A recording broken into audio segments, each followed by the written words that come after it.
What's good everyone, my name is Chefkoch and today we're gonna talk about the Pluggnb pioneer XanGang.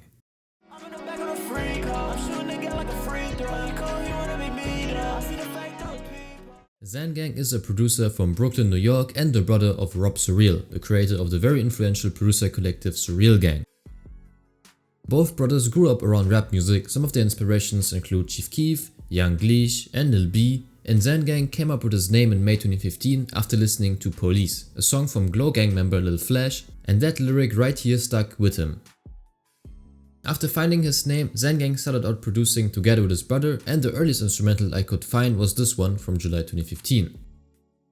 At the start, their beats were primarily inspired by Metro Boomin, Southside and Zaytoven, and then in 2016, XanGang really dived into the music industry, probably because Rob Surreal already had landed a couple important placements, and Xan made plug beats for rappers Young Bands, David Shoddy and Thousand Man Fawny.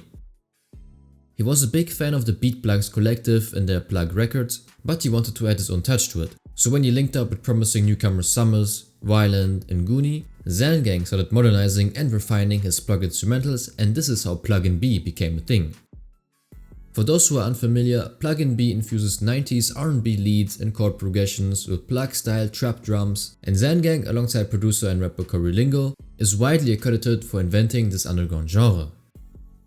The earliest Pluggnb beat by XanGang I could find was Molly Girl together with Chinatown from 2016, but Xan also had 7 production credits on Pack Runner by Violent from 2017, and Summers used a XanGang beat for Don't Flex on Me in early 2017 as well.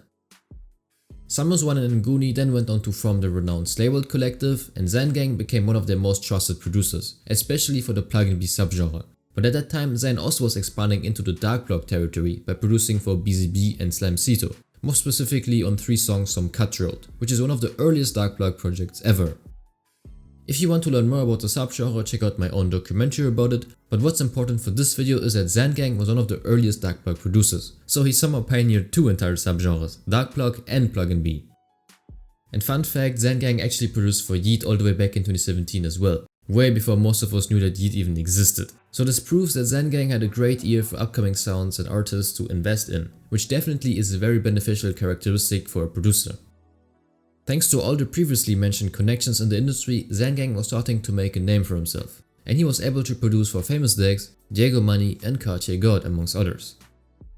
Moving on to 2018, XanGang continued working with the Slayworld collective. He produced 2 songs on Departure 666, 3 songs on Devotion and 4 songs on Bell World 2, all by Summers, as well as the hit anthems Pack Runner Bitch and Nina by Autumn.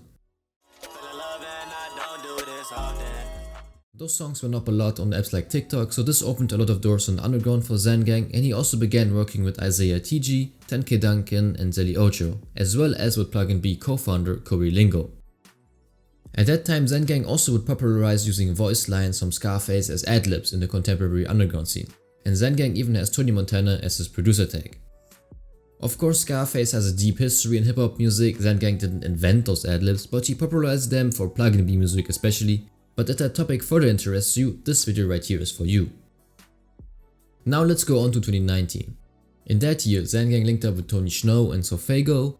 Other than that, he continued his Pluggnb grind with rappers Lil Shine, Vonte and Texaco, and produced 3 songs from CanCan's self-titled mixtape, so it was a very active year for Xan overall. And then in 2020, XanGang started working with more and more artists from the SoundCloud revival movement, such as Jace and Tanner, but he also worked with more experimental artists like Rewind Raps or High C.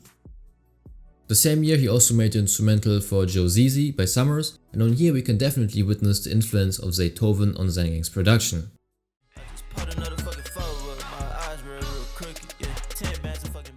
Then in 2021, XanGang dived deeper into the dark block subgenre by producing 3 songs from Rich Slime Deluxe and 3 songs from Life of a Slime by Slamcito. At that time, Xan was also doing a lot of work for the now very advanced Pluggnb subgenre by working with artists 1600J, Lil Candy Paint and Desire, as well as producing 2 songs from Nothing More Nothing Less by Summers. Moving on to 2022, XanGang started working with newcomers Fake Mookie, Osamason and Dom Colio. Next to that, he has 2 production credits on Golden Child Chapter 2 by Autumn. The same year, XanGang also released his own beat tape titled Bellwether, and he produced the major hits Hotel by Lawsy as well as Losing Myself by Lil Shine.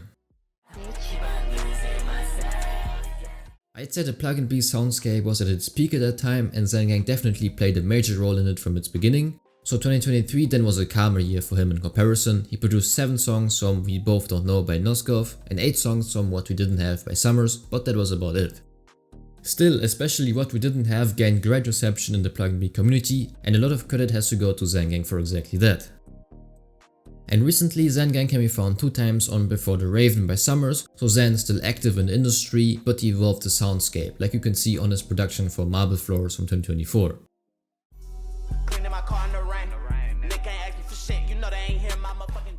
He went away from the classic Pluggnb sound, which I think was the right move because that subgenre peaked years ago, so it was time for XanGang to check out the new underground generation, and that's exactly what he did by linking up with Duke, Osanta and Glock 40 Spaz amongst others in 2024.